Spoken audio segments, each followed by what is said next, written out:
Au nom du Père, du Fils et du Saint-Esprit, mes frères et sœurs, dans Papa Simon Kimbangu Kiangani, nous vous disons bonjour et vous souhaitons un bon week-end partout où vous vous trouvez, même ceux qui nous suivent déjà et ceux qui viendront nous suivre après ou ceux qui nous suivront en différé. Nous vous souhaitons un bon week-end et vous disons bonjour. Notre émission Teyanga na Teyayo to Teyana voudrait tout simplement dire enseigne-moi. Moi aussi je t'enseigne et ensuite nous nous enseignons. C'est là pour dire que c'est une émission de partage des bonnes nouvelles de Papa Simon Kimbangu, d'Inkaba. Et si nous avons choisi ce thème-là, ce titre-là, de notre émission comme Teyanga na Teyayo to Teyana, ça voudrait dire que Papa Mbotemoundira qui vous parle n'est qu'un simple serviteur, un simple animateur. Lui aussi ne connaît pas tout. Lui aussi apprend. Mais nous avons eu ce privilège d'être des témoins vivants. Nous qui avons vécu les trois fils de Papa Simon Kimbangu, nous citons Papa Kisoloke, le Papa Dialongwa et le Papa Diangenda.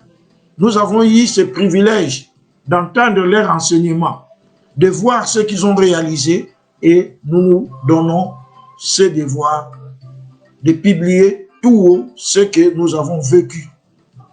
Ainsi, comme vous aurez à le constater, notre émission, nous avons toujours dit bonjour et bon week-end à ceux qui nous suivent. Nous voyons déjà notre Papa Ado Veyi. Nous te disons bonjour là où tu es à Beauvais. Et Papa Galawi Bantimba, qu'est-ce qu'il y a Papa Simon Kimbangu, Topé Siope Mbote et notre fils Rigene Wassiswa. Patata ma maman, nous sommes en train de faire un effort d'être bilingue, puisque nous avons reçu quelques remarques. Il y a Baninga Balobaki que non, vous parlez aussi que Kaka, Lingala, et il faut aussi parfois être bilingue, et c'est ce que nous sommes en train de faire. Alors, je crois que nous tous, nous savons que ces derniers temps, Kola la paix Kola Mouka, ils allaient les sous-privilégiés. Quand tu te réveilles, quand Dieu te donne cette grâce, te fait cette grâce-là, de voir une journée, pendant que cette pandémie est en train de ravager, donc nous devons toujours remercier l'Éternel et le louer et l'adorer. Ainsi, comme nous avons l'habitude dans notre émission, nous avons toujours salué les gens, encourager ceux qui nous encouragent et remercier aussi ceux qui nous soutiennent. Nous allons commencer par nous acquitter d'un devoir impérieux. C'est celui de remercier la maison de confection et d'habillement grand. Vous êtes allés en train de voir comment nous sommes en train de nous habiller ces derniers temps. Papa et maman kimbanguistes. Lorsqu'un kimbangiste a pris une initiative de créer quelque chose, nous devons le soutenir et nous devons consommer kimbangiste. La maison Grom, c'est une maison au même titre que les maisons Adidas, Nike, je ne sais pas moi, Puma et quoi. Mais ce qui est avantageux est que cette maison appartient à un kimbangiste, Papa Rock Oualebo, qui a installé sa maison au niveau du Maroc. Donc il fait la navette entre Maroc et Turquie. Et pour preuve, les premiers produits sur le centenaire que Papa Rock avait produit, nous avons réservé cette primaire à Papa Simon Kimbangu Kiangani, et vous avez vu dans la photo que j'avais mis pour lancer mon émission, pour vous annoncer mon émission, j'avais mis publié la photo comment on était en train de remettre ces produits entre les mains de Papa Simon Kimbangu Kiangani, sa divinité, le chef spirituel de l'église kimbangiste. Ça veut dire que tant que moninga kimbangiste a joué les canisi, à ça les locaux, to soutenir yé, to consommer kimbangiste. Bien que Papa Rock aussi, tous ça besoin c'est là yo moi.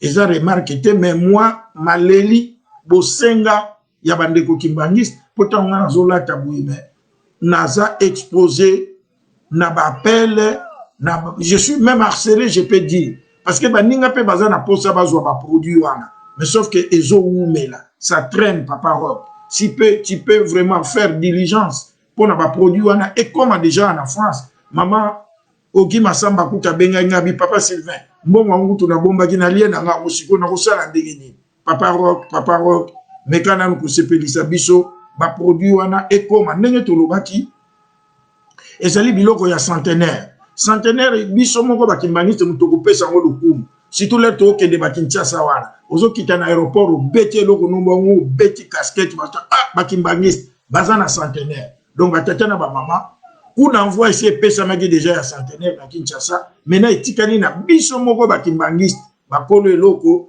to promouvoir yango ndena yango ndenge zali bomesa na biso tokozanga te ko souhaiter bon week-end pe ko pesa mbote na bandeko na biso lokola Papa Emery Kimbamba kuna na Portugal Buta José Kimbamba mbote na yo Papa Satine Ngoma ye paza ko koma mukanda sur Papa Simon Kimbangu et posana yezali ke mukanda wana ebimi na biso avant centenaire tozaka kozela biso pe tolela kotanga wa to bosanité Papa Omar Koutana notre jeune frère kuna na Brazzaville yope topesi yo mbote mingi to bosanité Maman Linda Soleil Maman Angèle Tande Mayaza Kimbangiste Papa Plata Milandu atata Plata kapwe kwa bate ansangukan Maman Gilberte Ingoba Maman Gilberte bon week-end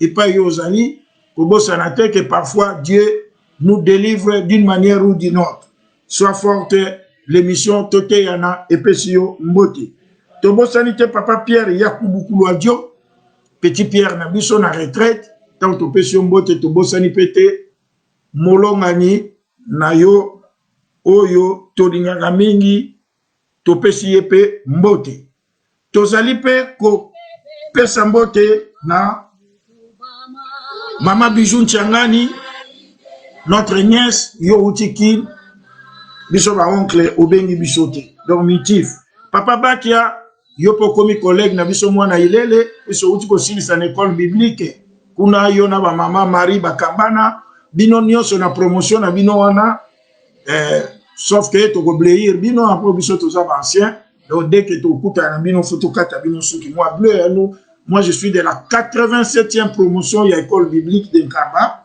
to zali pe ko pesa mbote na mama Marie Bobé petite sœur ya moto mbote na yo Papa Edi Mustafa pe to tombeli yo bon week-end na mama Lina Katukulu Munjira notre mère bon week-end, émission Tote Yana et Pesio Mbote, Révérend Marcelo Vatousidi, Papa Chola Mavambu, de moi la mère, to Pesio Mbote, Tobo Sanité, Papa Dani Moufabara na maman, Papa Paulin Siloulou, Yope Tozako Boakela yo ma banga, ma frère, na initiative aujourd'hui pour na émission, ratelki na biso ko kakozwa matériel, na monique ma papa Jide ma cause kuna, bazali na esengo ya kosakana te na ba mama tetise biso nyonso tokokota likambo ngo mpona koluka matériel tobosani pete ndeko na biso Michel Yuku Michelino kuna na Kwilungongo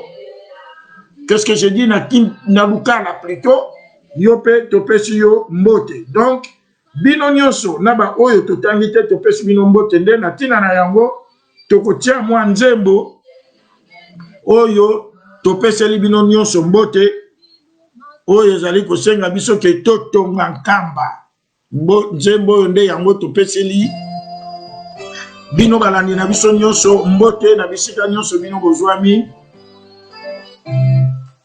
toyoka nzembo malamu totonga Yerusalemi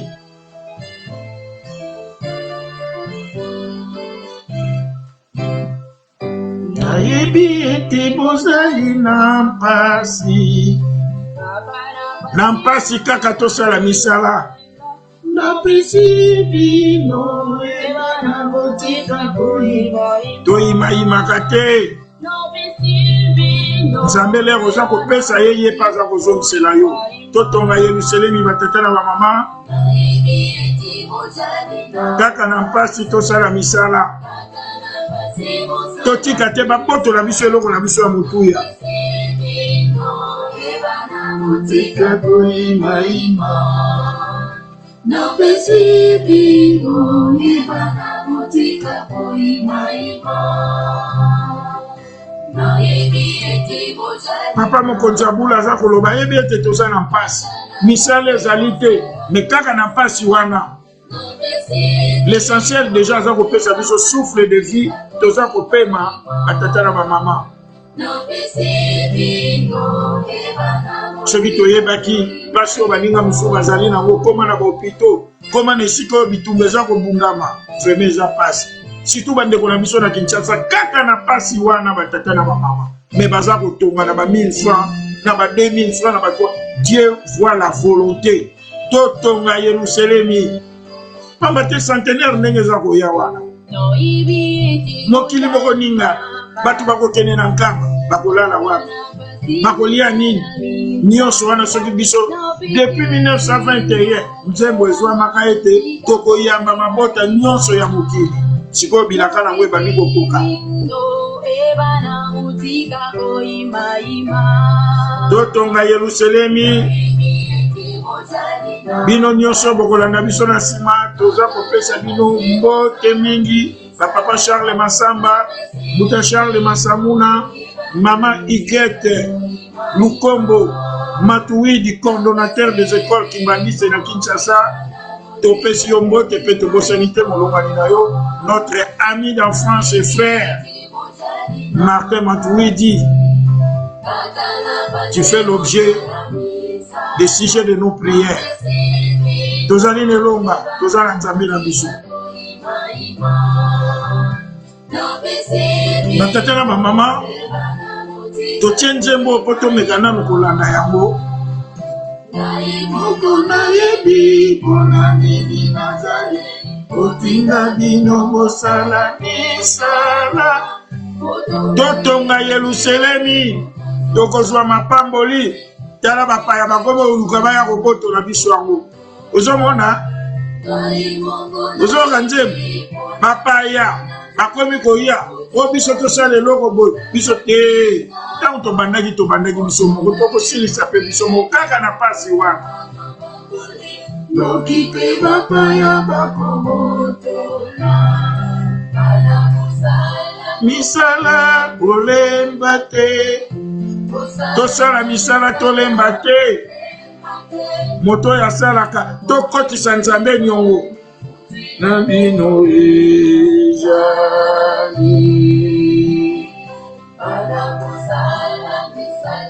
kolemba te. Kosala misala kolemba te. Nde sikoyo ndenge ezali bomesala na biso tokokota tokobandaka toujours émission na biso tokopesa yango na tata nzambe ntango ekoki mpona tobondela. Tozwa position mpona tobondela batata na bamama biso tokomi na ntango oyo tokopesa émission na biso epai ya tata nzambe. Libondeli na biso ya lelo tokobondela na psaume 13. Psaume 13 yango nde ezali libondeli na biso ya mokolo mwa lelo.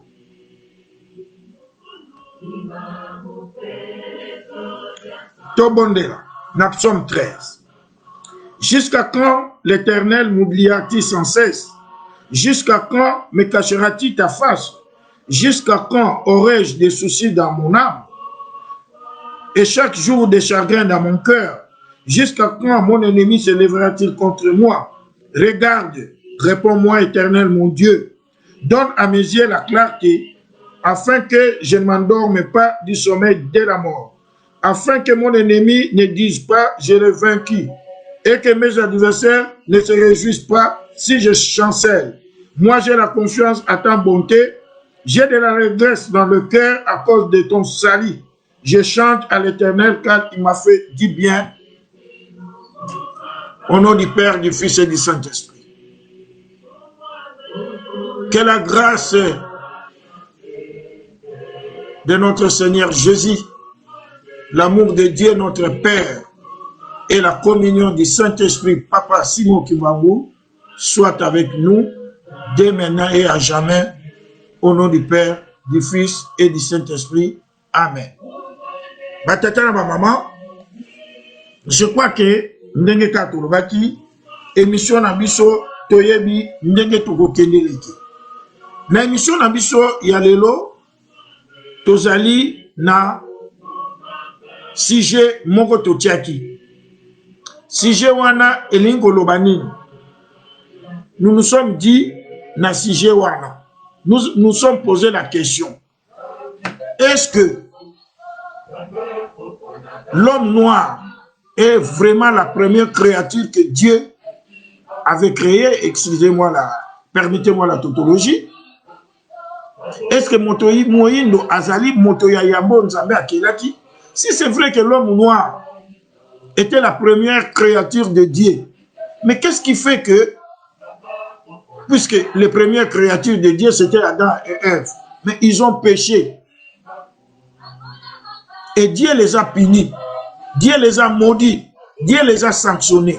Mais si aujourd'hui nous voyons, moi, la race noire, moi l'homme noir, je n'étais pas là. Donc, parce qu'on semble nous faire croire que Adam et Ève étaient des blancs. Mais toi, l'homme noir, tu n'étais pas là. Mais aujourd'hui, qui est puni, qui est dans la misère, qui est dans la malédiction, je crois qu'on ne doit pas continuer à nous voiler de face. Il faut toyeba.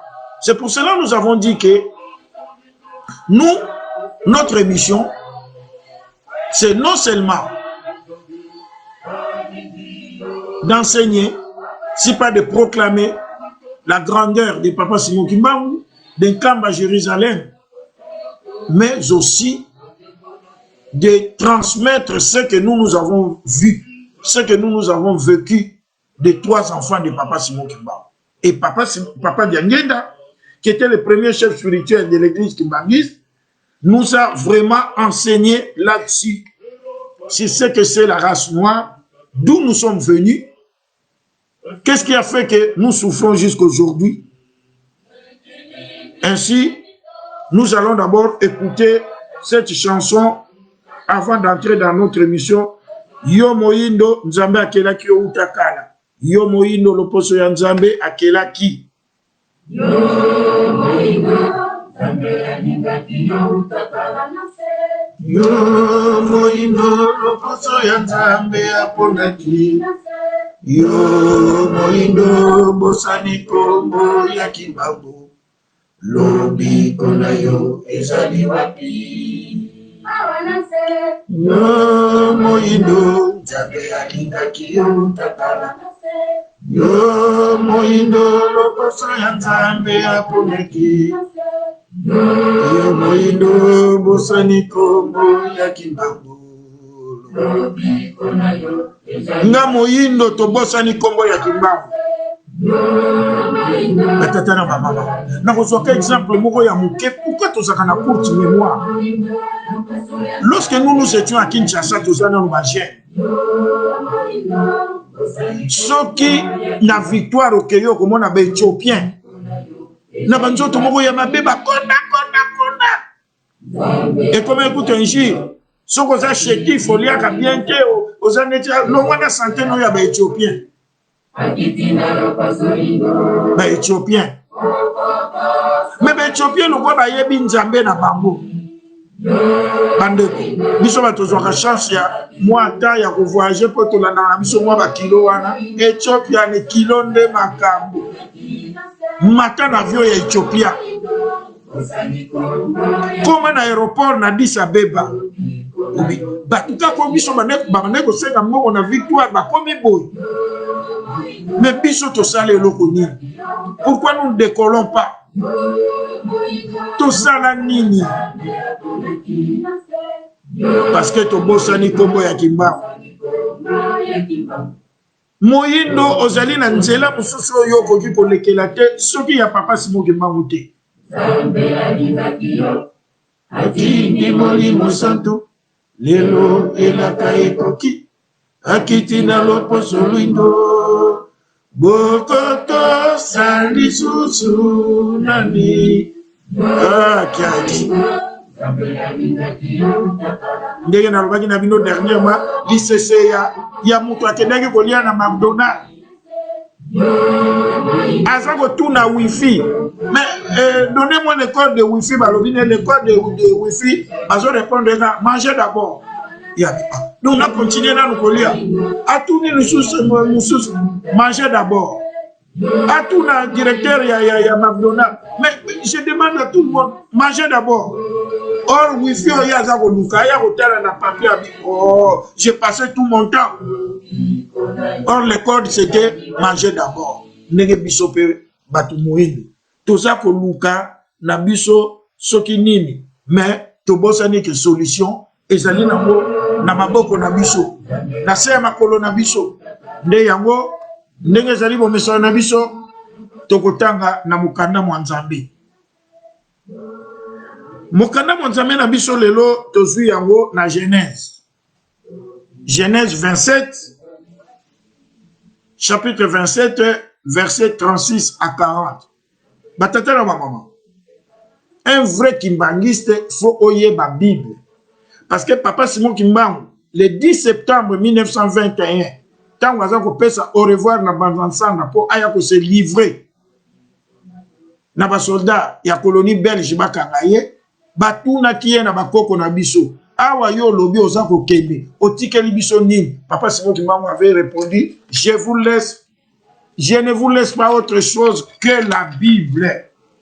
Papa Simon Kimbangu nous a laissé la Bible et il a dit lisez cette Bible constamment, régulièrement et vous trouverez ce qui est caché. Continuez à lire la Bible pour que vous puissiez arrêter les voleurs avec l'objet qu'il a volé. Moyibio papa Simon Kimbangu alobaki tokokangane loko ya yibi ezanan. Ezali mondele po mondele mutayela ki biso Bible. Sikota mamoni ke tobandi komona clair to yeba makambo mayema komami na Bible ngo mondele akomi ko bimisa ba version belé batata na ba mama puis biso lobaki to sala ba témoignage. Papa Diangena nous avait dit, nous avait recommandé que biso ba kimbangiste version photo tangaka. Ezali version ya 8 secondes. Parce que tant que monique tokomi kososola makambu bakomo bimisa biso ba version belé ya Bible. Ya on a batata na ba maman. Chapitre na biso tozui lelo ezali moi mulai lisolo ango. Mais toko tanga muke pe toko limbola. Donc nous avons dit que nous allons lire dans le livre de Genèse 27, verset 36 à 40. Ce qui te suit, tu me racontes.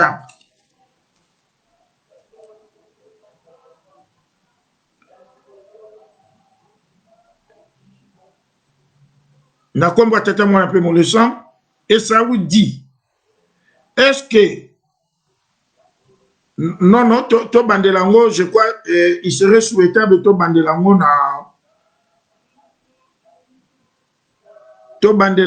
na moi likolo. Ton frère est venu avec ruse. Il a enlevé ta bénédiction. Et ça vous dit, est-ce que,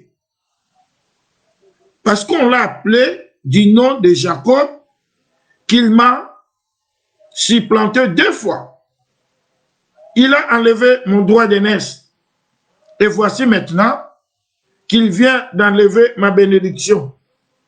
Et il dit, n'as-tu point réservé de bénédiction pour moi? Isaac répond et dit à Ésaü, voici, je l'ai établi ton maître et je lui ai donné tout Je lui ai donné tous ses frères pour serviteurs. Je l'ai pourvu du blé, de vin. Et que puis-je donc faire pour toi, mon fils? Ésaü dit à son père, n'as-tu que cette seule bénédiction, mon père? Bénis-moi aussi, mon père. Ésaü éleva la voix et pleura. Isaac, son père, répondit et lui dit, voici, ta demeure sera privée de la graisse de la terre et de la rosée du ciel d'en haut. Tu vivras de ton épée et tu seras asservi à ton frère, mais en ira librement, ça et là, tu briseras son joug dessus son cou. Batata na ma maman. Et là, mukando totangi, yangonde, maman na likambo, enseignement toujours qui par papa Diangenda, pour na likambo etali loposolo indo, to uta wapi, to sala nini, pour na biso to mona kapasio. Ndenge to uta ikoloba. Adam et Ève, si réellement c'était des blancs, Dieu les a punis, nous on n'était pas là. Mais tata la maman, talana mundele. Zoaka exemple, yo matin avion, au commune likolo, ozo mona veni gambela te, ozo mona ceux qui boussou jano, ceux qui, je ne sais pas moi, sayo, ou ceux qui nini, babalabala te, mais au kaka quelque temps, serez vos sentir, nous allons atterrir. Moutouande ngwana yende moutouazan et tout. Bon, on a yo moutou sali l'autre côté. Tout sali l'autre nini. Puisque nous, on n'a rien fait. On n'a pas été maudit. On n'a pas été sanctionné. Maman. Papa Diangena nous a enseigné ceci. Adam et Ève étaient des noirs. Mais si koyo, na ba classe à moi mike to koti, ba komi ko boulot ngalisa biso parce que kaka bango bazolo bake, l'Afrique est le berceau de l'humanité. Quand on parle du berceau de l'humanité, c'est que moto abanela ki kuna. Même si on continue la Bible, on a des complications. Jésus, quand Hérode voulait tuer l'enfant Jésus, l'ange est à Paris, à Joseph et Marie, pour leur dire, faites fuir l'enfant Jésus en Égypte. Il faut faire la guerre à Égypte. Égypte est allée dans Afrique. Mais ceux qui t'ont bien, Toyokate que Joseph n'a Marie, bah matagi un avion, to bazwa qui, je ne sais pas moi, train pour n'abattre en Égypte. Puisque Eoume l'a quitté, bah comme en Égypte. Si quoi bah comme l'a quitté, n'engenim. Bah tata la maman. Adam et Ève bah sali les soum. Nous avons péché bah et tout. Tala boko sala boy. Mais ceux qui t'ont dans mon candidat Exode, chapitre 20, pas dans Dieu dit que c'est un Dieu jaloux qui punit l'iniquité des pères jusqu'aux enfants, jusqu'à la première, même la troisième et la quatrième génération. Malédiction en Ezouamaki, Adam et Ève, puisque c'était des noirs. Et la nini. Dieu, quand il a détruit le monde la première fois, Nzambe abomi mokili na mai na déluge. Noé abimi na bana na emisat. Kam, Japhet na Sem. Noé, comme ça dit qu'on a vu nous, Noé a langwe masanga. Yango bomo na pe biso ba kimbaniste ba pekisa ko mela masanga. Moni ba conséquence masanga. Noé s'est enivré. Enivré là, Noé était resté nu. Or, même dans la Bible, c'est interdit à un enfant de voir la nudité de ses parents. Et Cam, qui est l'ancêtre de l'homme noir, Cam, quand il était venu, il a vu son père nu.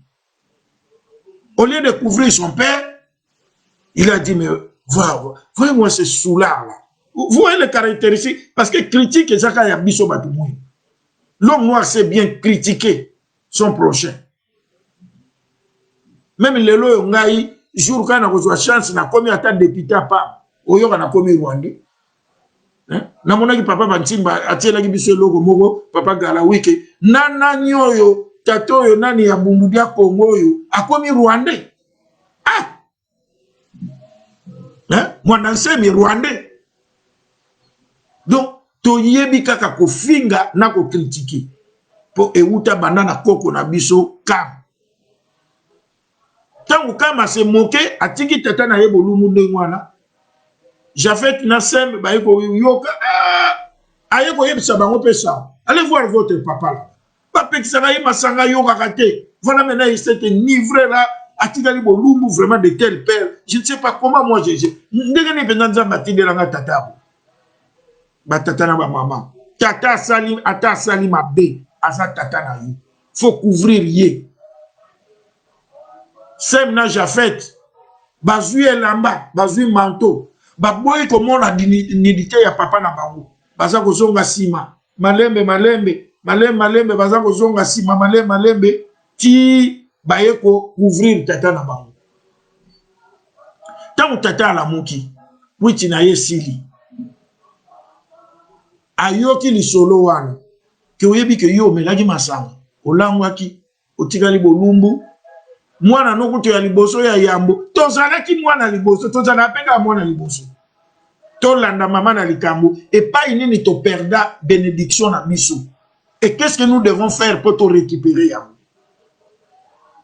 et ko sala ke tangu Noé ayoki sangwana bon ngana tikelaki bolumbu mwana na ngai liboso aseki ngai se moke na ngai oyo ya baleki ba finiki nga Noé alobi na kam banda lelo tu resteras esclave de tes petits frères. Talo ko sala bo ba petit frère na yo ba ko nyoko la yo ko za l'esclave na ba. Ba tata na maman. Totanga na ba classe. Ah, on a aboli l'esclavagisme. Oui, on a bien aboli l'esclavagisme parce qu'à ce temps-là, on venait nous acheter en Afrique pour nous ramener en Europe ici et venir travailler durement. Et maintenant, qu'est-ce qui a changé? On a aboli l'esclavagisme, mais au lieu qu'on aille nous acheter, nous venons nous vendre nous-mêmes. Tu as oublié ngunda. Ngana yo to tala na bwana po. Si tu bois ngunda, to ko buka balukutao. Kabila sana ginga boy. Ah mwana nsemi azongisa gi boy. Ah boy na senge. To yaka ko buka balukutao to ye ko ni teka. Pona nini? Mundele azali toujours pe na misala na ye o ya yebi ke ya koki ko sala ngote biso nde photo ya ko salela yango to zwa kaka ba titre to changer. Moi je suis femme de chambre. Oh maman, femme de chambre ke na mutanda bambeto badingati bongo boyo azana Kinshasa wana tanda mbota na o changer kaka bongisi kaka moi grade hein. Ah non, moi je suis préparateur de commande. Lumbi lao. Ndenge moka na mutu azana na libongo ya nani ya baramoto kuna lumbi la. Tale to kele préparateur de commande lumbi la pendozo lumbi lo sala kota. Ah non, ngai na za agent de sécurité au tata. Bon na sentinelle lo ala la na boulevard wa. Osomo to ye komiteka. Pona nini tozali na etumbu tozana malédiction. Malédiction on a ekoya ko kokisama penza lerni ndenge papa dange date ya kibiso. Isaac aboti mwasi na ye Rebecca azuize. Isaac azaki mwana yelaka ya Abraham. La mwasi na ye azuizemi d'abord mwasi azali ko bota te. Isaac asenge pa tata nzambe ayokeli mawa azui mokumba. Rebecca a sentir que nani na ye na libumu na ye c'est comme si batumi balé ba bundaka kuna kanisa ba mama ba yebi yango za na zembe ba pasa be ba pasa ngona libumu kuna donc ba bundaka nda lobi mais comment na batu nini tata nzamba lobi na ye ke il y a deux races dans ton ventre. Et à leur naissance, il y aura deux peuples qui vont se séparer. Il y aura la séparation de deux peuples à la sortie. Il y a l'herbe qui bima na bantraille na. Tango ayeko bota aboti bana mibale to yebiamu Esaú na Jacob. Ne pas maman na likambo na biso ezalialité ya na biso. Esaú soko tali ba caractéristique ko ba pesa ke Esaú, il était poileux, velu. Talaka biso ba tout monde ndenge toza.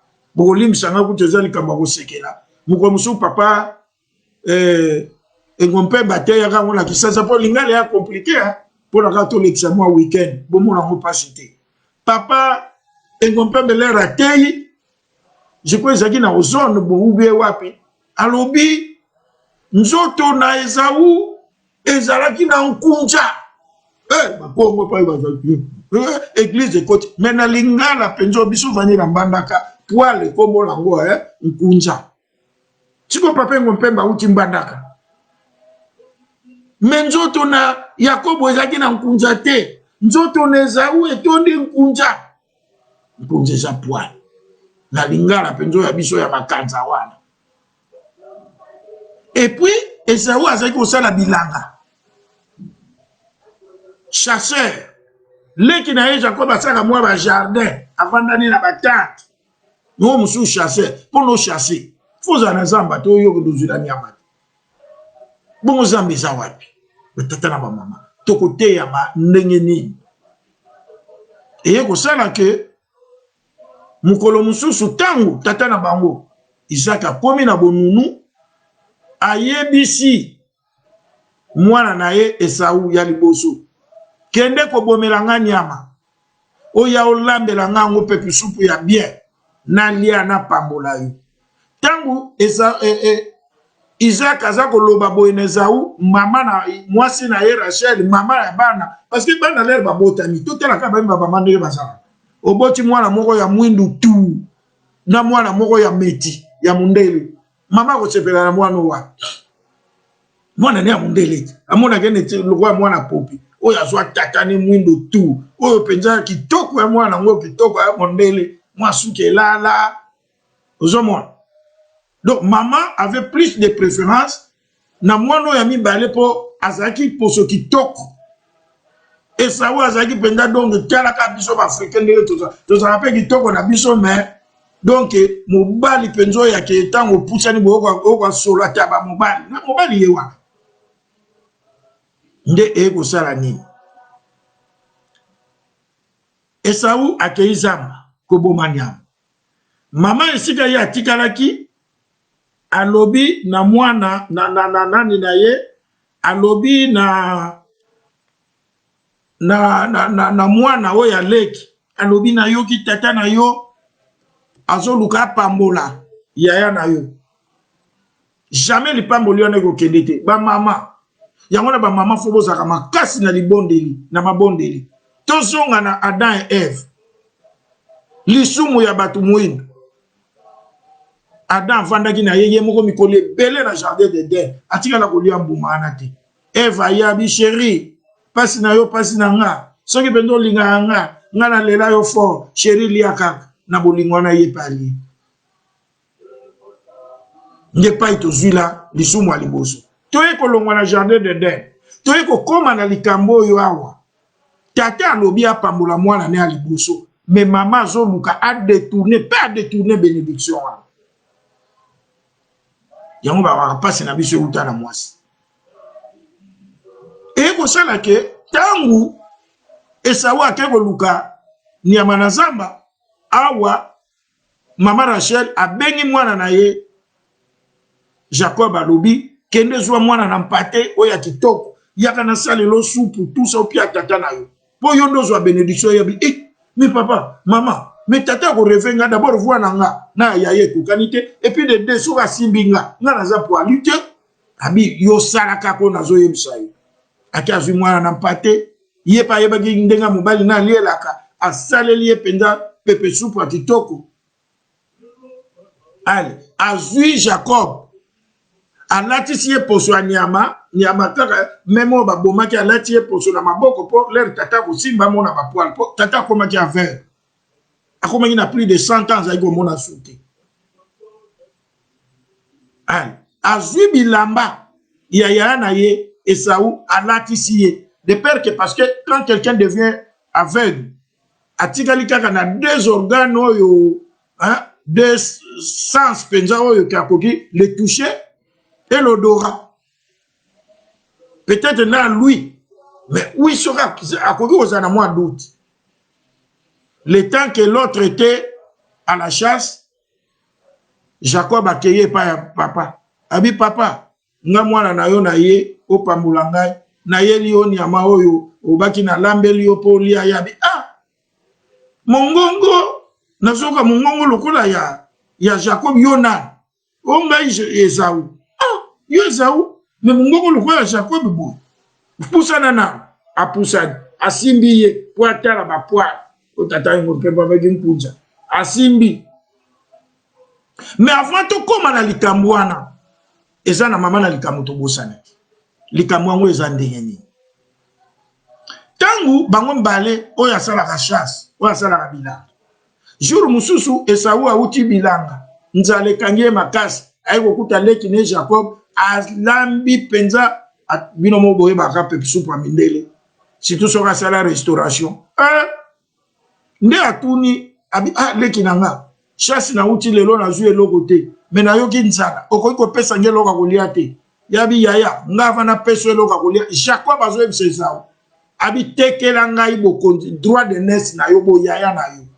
Ye pa vandi babi bon na kufa kana nzala pona bo yaya. Bo yaya ngope na okena ngoa. Zwa no angoka. Abi jire avant na peso bilo. A jire banda lelo ngai Esaú na komi leki ya yo Yakobo. Yo Yakobo komi yaya na ngai. Na jire nzambe na likolo ayoki na sepe ba yoki bakamati biloko ba apesi boko ateki bokonzi pona supu o tato ayemba supu ke bakuti bo na uya kolongwa lingomba batata na mama banzembo ndenge na lobaka tozaka mukomususu na kimbantseke tata mvilakani atei abi batata na mama mpaso toza komonawa soki totosi bulingo mibeko na misala te na mukolo suka lokola nzembo moko naza koyoka baza koyemba so ngana moni mpasi ya mpambe ngana moni mpasi biso dozo papa pasa ki tata mvilakani donc ayoka kana yepe emene donc supu pona supu Yakob Esaú ateki bokonzi pona supu ndenge ka biso batu mwindu tozali toteka ka bokonzi na biso tozoteka mboka na biso Afrique tozoteka lelo ata pona soupe te mais pona ba bien moko matériel de miettes ba président na biso africain wana baza ko se maintenir na pouvoir pona ba miettes ba ko pese bandako na poto ba nini tangu poko longwa pouvoir bandako ngo bango moko ba bandi olandela babotoli do euta wana ya solo ata mama asalaki mabe mais déjà batata na ba mama mokili oyo etongama na eloba etonga esalema na liloba Dieu a dit que la terre soit et la terre fut, que le soleil soit et le soleil fut. Yango na même l'air to lobaka na bana yo mwana oyo penza okufa te liloba la parole a une force. Yakobo ateki Esaú ateki boya na ye. Donc maman koyaka ko concrétiser parce que tout s'était déjà fait là-bas. Asi atekaki. Mais comme likamwa nzambe lukaka nzela, sikona na koya ko kwela be mama tata lera simbi Yakobo ba memelie nani abi nzoto ya Esaú. Mais mongongo ya Yakobo. Pousa na bilamba na Yonatan ayoki solo. Bilamba penzo solo ya Yakobo ya Esaú. Likamote nalia. Tata ali asilisi. Tango asilisi azui abiyaka sikona pambola. Azui Yakob. Ye croyant kazo pambola Esaú. Abi banda lelo na pamboli yo. Okozala mboye. Leki na yo akosalela yo. Yo kozala mokonzi ya bakonzi. Que celui qui te maudira soit maudit. Que celui qui te bénira soit béni. Donc, toutes les nations viendront te prosterner à toi.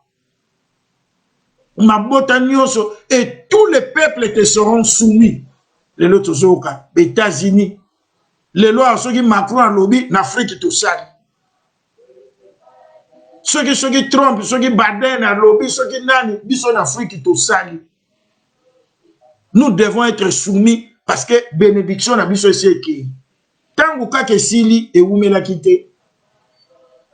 Nzambe pe kuna pa asalaki asalisi Esaú abomi pe nyama aya lambi soupu nde aye soupa tata papa ngai mwana yo Esaú na ye lamuka olia biloko na ye liyo ndengo tinda ki opambula ngai Isaka bilo ya kai yo nani papa ngai mwana no Esaú yo abingai papa abio ilo ya kai meleki na yo aleki awa.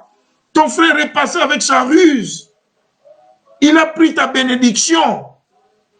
Abi quoi? Lekio deux fois. Wana Esaú. Azwinga na muna bokonzi na ngai. Ya boyaya na ngai. Na teki ni yango po na soupu. Soupu, pepe soupu, soupu. Na teki. C'est quoi ya soupu kozwa bénédiction na ngai? Ah, ekosimba te. Tata abi moyena sabi tata bongo zaki na bénédiction ngo kaka moko pambola pe ngai tabi ya mwana ngai na sina ba pambola ko bembala moko sina lobaki na ye ke yo ko za moumbu na ye okosalela ye akodomine ye Esaú azo ye bate euti wapi euti pa ya tekela ki tokeba na liloba nde ko sala ke tangu Esaú aleli pa tata ngai nasali nini po nasali kabwabo tata na mawabi mwana ngai bénédiction sekei melikamute okoza moumbu na ye me suka tango okobunda ti okoya kobotola montole donc couronne ya za nango okobotola yango batata na bamama toyoka nanu nzembo oyo mono ndombe nganani wa mvanga ngai moyindo nani asala ngai pona pasi ya boye tata nzambe biso to sala nini yoka biso to zalaka na biso te to landa na nzembo oyo papa de ngenda tiela ki biso lera ko senga bolimi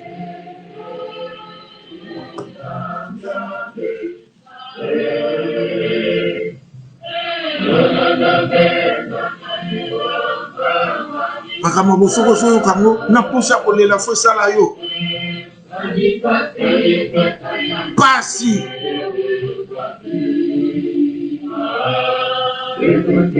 biso na Afrique pasi noir esika nyonso yazali tala ndenge bazoboma biso na États-Unis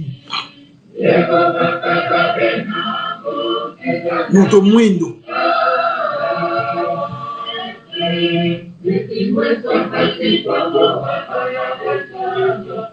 yo tata nzambe yo moto sala na mwindo na mundele pourquoi nous devons continuer à souffrir pourquoi tolukaka cause wana te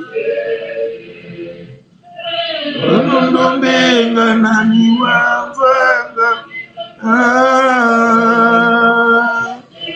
kadi pasi zitata pasi ya mposo mwindo papa oke na Kinshasa okuti ami otuni ye salaire na ye $70 siko vivaka ndenge nini ofuta ndako otangisa bana na $70 batata na mama nga na bosanaka lisolo te moninga wana mona ngo pasi te la première fois nazongaki na Kinshasa nzembo oyo ezokoloba yo te moto osalanga tata nzambe yo moto osalanga na lolenge na yo ngai moto moyeni osalaka ngaka mpona monaka pasi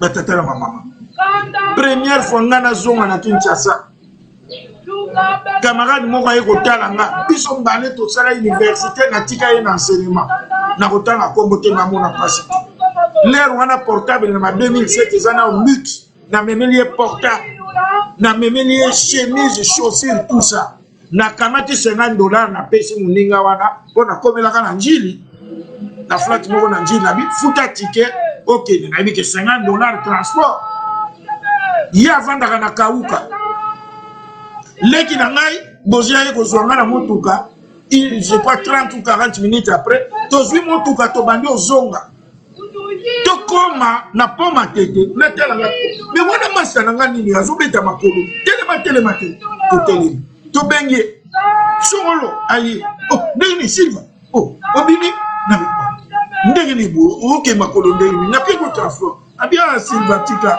nazana nyongwa loyer ya 3 mois bongo pesi biso mois 50 loyer yango eza 20 sikoyo na otsala kanake lopesa soki nzambe akosalisa soki toluka bisi wa nalongola su tike moto abandi njili nazalaki na njili na sirop kuna kote ya non na lwemba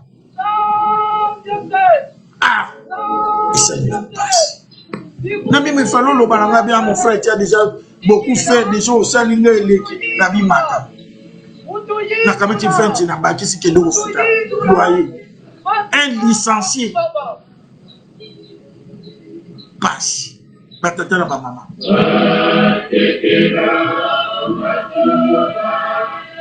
amalomba le woko ba adana eve le voit basengaki bolimbisite batata na bamama bosomingo pasi kani mumpasiza masemeto utuya ata na pasi oyo batata bamona koyelukela biso te Nzambiame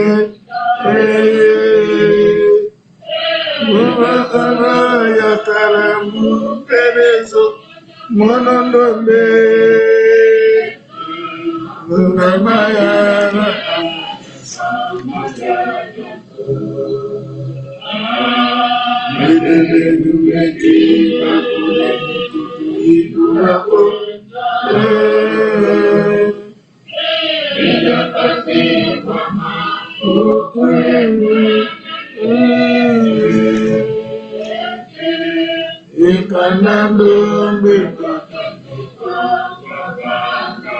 Natata na mama likamusu na ngai na loba ikamuseki ngai naza kotuna soki vraiment na bamboka neti ba Pologne bato bayimbe pe bazali. Un jour na uti Grèce fallait na sana escale na Pologne pour na continuer na ya na Paris.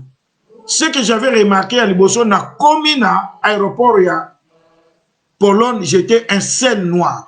Batata, makamusu toyoka. Na habité soki na Pologne bato mwindu baza. J'étais devenu l'objet d'une curiosité. Bana bazo kima donc net scandale. Donc net ba moni diabo. Bato bazo tala nga pe na téléméta. Nzambe. Makamona yoka kangona yoko vivre en. Mais il y avait un blanc qui avait pris le courage à moi na naï. Ce qui voulait enseigner à son enfant, à la raciste était. Aya poussani beko ko tuna ngana mo anglais na bisoka ya manœuvre oto yekola ya Rip Van Winkle pa ya ba mona tata. One of them atuninga bi excusez monsieur bonjour est-ce que moi nanga ko peso mbote et tout ça? Oui ça me dérange pas. Moi na ona pesinga mbote. Asiminga na loboko. Les resisi tatani azo laksaye. Abi omoni opesi mbote mais noir etikalité. Asa mutuneti biso. J'ai vécu ça en Pologne, ça fait 2 ans, je crois. Jusqu'à ce que, il y a immigration, pour tout ça, il y a moulongo, il y a commis scandale, là on a renseigné, il y a benga, il y a zouangay, il y a moutali, boso na kene l'avion. Donc, on a communauté Nyamanazo, j'ai vécu ça en Pologne. Moi, je me demande, beaucoup, mais si vraiment, et Napoléon, peut-être, un noir va vivre. Donc, c'était comme si c'était la première fois qu'ils avaient vu un noir. Ma tata na ma maman. Nena mawawana, papa, tata nzame kolo yesu, atinde libiso, papa Simon Kimba. Tola nana unzembo yo, oyo eza kolobela biso ke, ayaka omokili, na nani, na, Tolio Kanjemo. Oui, Bipasi Yaba, tubanso avance, tozala lokola, bitike avance, lelo tozwi lishiko, liute payayo. Kolo Yesu ayaka kufine kulusu, pona humanité nyonso, parce que tant Adam et Ève basali lisumu, le paradis était fermé pour l'homme en général. Mais kolo Yesu lera asopi makila, bafumoleli bawe bazaki na bango na likambo te, batu mwindu wana, batu mindele, babrame, banini. Mais ngana yo muto saki likambo, il fallait papa Simon Kimbangu aya. Tokolanda deuxième couplet on a tieni nzembo. Nkolo wa biso na maso bongiseli mabota maso se bindele pe baindo bokeseni boza. Papa Simon Kimbangu aya lobi l'homme noir deviendra blanc, l'homme blanc deviendra noir. Biso nyonso tozwa lobiko nde papa Simon Kimbangu ayaki. Botondi yo botondi ekolo wa biso na maso bongiseli mabota maso se bindele pe baindo bokeseni bozali te. Alingi bato baso ete bakende paya. Couple penja na tiena kinjembo to landa yango malamu. Ayaka o mabota maleki minene. Ayaka o mabota maleki minene. Ayaka pa na bango nkolo Yesu. Azwaki minyoko. Babomi ye, batiki ye moko ne kulusu. Me ye atindeli biso likabwa molimo. Ya molimo papa Simon Kimbangu tokangami na ye 37 000 familles. Omoni esike elonga na biso eutaki. Elonge monani. Parce que totikaki papa Simon Kimbangu ye moko te. Fumvuti na nzungu papa Simon Kimbangu akeko tuna ina bana musala apeti tolo abiwe boya eya. 37 000 familles. 37 000 familles bakangami. Likabo ya molimo ati de la biso tokanga makanaye elo emonani totondi yo botondi likabo ya molimo ati de la biso za molimo santo oyo boyoka ke 3 quarts mundena azosala avion. Le biso ko sala kaka ndenge papa de ngena lo ko sambeli na ngina kende pali na koma tata mwana pe molimo satu yo wana na chance yozi batata na mama to na lisusu nzembo po lelo to kotela mingi na na lenge ya tangu bazolo bana biso oh no toko sala politique te o tout ça bokonzi yango tokozwa ngode nzembo yango biso tokotambusa mokili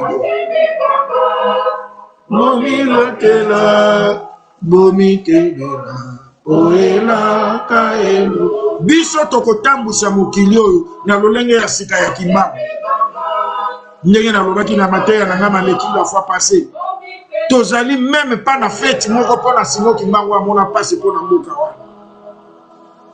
monument moko te boulevard moko te na komba Simon Kimbangu oko lukata na biye moko ya mbongo ko mone effigie ya Simon Kimbangu te mais ye muta moni passe pona mboka pemisala mais ya laki lingomba moko ekotikala mokonzi pe moko tolanda lisu nzembo tokoteya mamingi kati na nzembo bana na ngai bokemba mokumba mopesa beli ya kolongola mabota maso tokomi kokende na suka émission na biso tata na mama moto liboso nzambe asalaki tanga le secret de Fatima et Dieu est noir et il est en Afrique kolongola mabota koma satana liboso ya etumbo oyo matana nunguba ya bino bokoma bilo nde peolonga yesa tolata nguba. Donc nous devons nous vêtir donc la bibundeli toke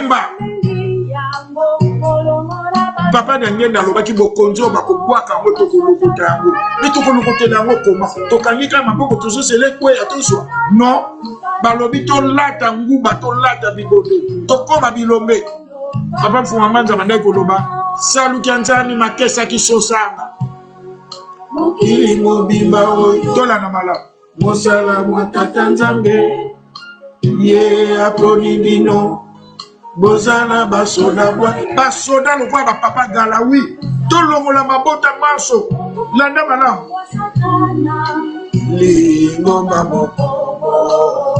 lingomba moko l'église kimbangisi mokonzi se moko yesi mokimbango kyanga mabota maso ubongo bwa satana mokili mobimba oyo mosala mwa tata nzambe aponi biso bakimbangisi mokili mobimba oyo mosala mwa tata nzambe ye aponi bino bozala bafo. Nous devons arracher pas croiser les bras.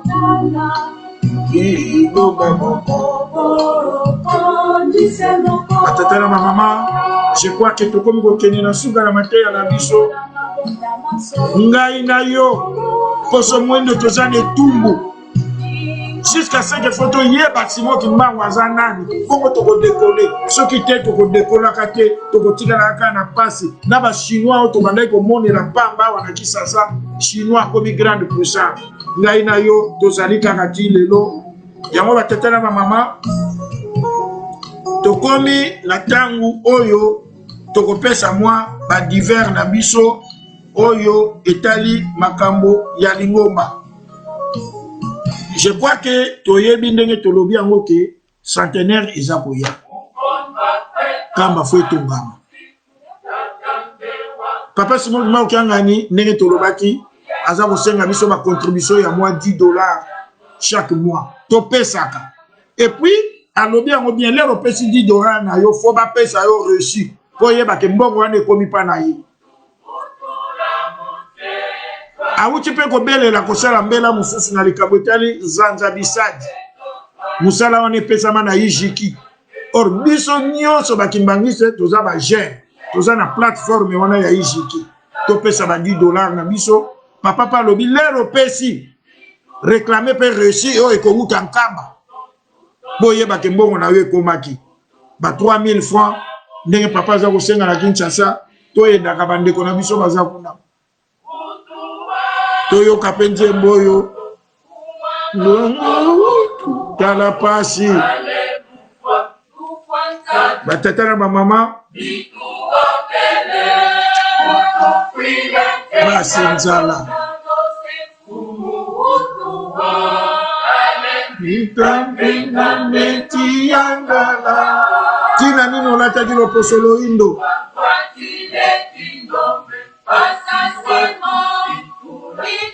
ezalaki mpona osikola biso ozongisa biso na droit de nes na biso batata na bamama oyo mpe tozali bandimi tofuti nano bakarte na biso te tofuta je crois ke awa na poto ndenge situation ezali jusque là ezaka paroisse ya Montreuil lokola paroisse wana bazalaka na place na bango moko nde bazali kosambela nde tobosanaka te korespecte bamesure barrière ndenge bakambi baza kopesa eza kokota 2 kilti kuna oyo pe azali na ye mondimi ya paroisse biso amoni ke alingi kolekisa dimanche te oyeba ke paroisse ya Montreuil ezali ya kofungwana yango wana tokoleka tozali pe na nouvelle nécrologique tozali na nouvelle nécrologique mikolo oyo liwa etiki biso penza te nde tozali na sango ya mawa tolingi kopesa ezali koreki chorale des enfants kimbangistes bauti ko perdre un grand élément na kombo ya papa Marcelo, vraiment papa Marcelo Kinkumba azali parmi bato tobandi na bango pour se prendre aux ala na koreki to utaka na jeune bisika a jeune bisika na ba jeune fille lutendeli papa Marcelo tozalaki na ye banda bomwana papa Petit Pierre bayebi ye bato nyonso po tokolaki na jeune bisika wana ya uta bomwana le papa Marcelo azalaki pe parmi les chauffeurs ya malamu na Lingomba oyo alingamaki mingi na bapapa ye akomaki bongo président ya Koreki ya Nkamba nde awutaki kotika biso vraiment ezali pasi programme epesami nanu te. Nous présentons toutes nos condoléances na Koreki Mobimba ba maman Clémentine Zona maman ya bana na biso. Je crois que papa Marcelo azalaki moko kati na bino Koreki nyonso totombeli bino topesi bino ba condoléances tozali ensemble surtout que papa Marcelo tozalaki na ye yazalaki mosali munene tika papa Simoki Makangani abongisela ye esika kuna na Nkamba Yerusalemi oyo akenda kovanda libela na nzoto akota yango pe na Molimo nde tokomi na suka ya émission na biso tokobongama pona tobondela émission na biso ekolanda tokosala yango na thème ba mininge bele bakomeli biso ke to lobela sujet ya mariage. Donc dans l'émission qui suit tokolobela c'est que le mariage dans l'église kimbanguiste mariage est une importance nini ekufaka te sala ndenge nini nde tokolobela yango na tango ezali ko yana émission na biso oyo yasuka. Donc sikoyo tokomi kokende na ibondeli tobonde.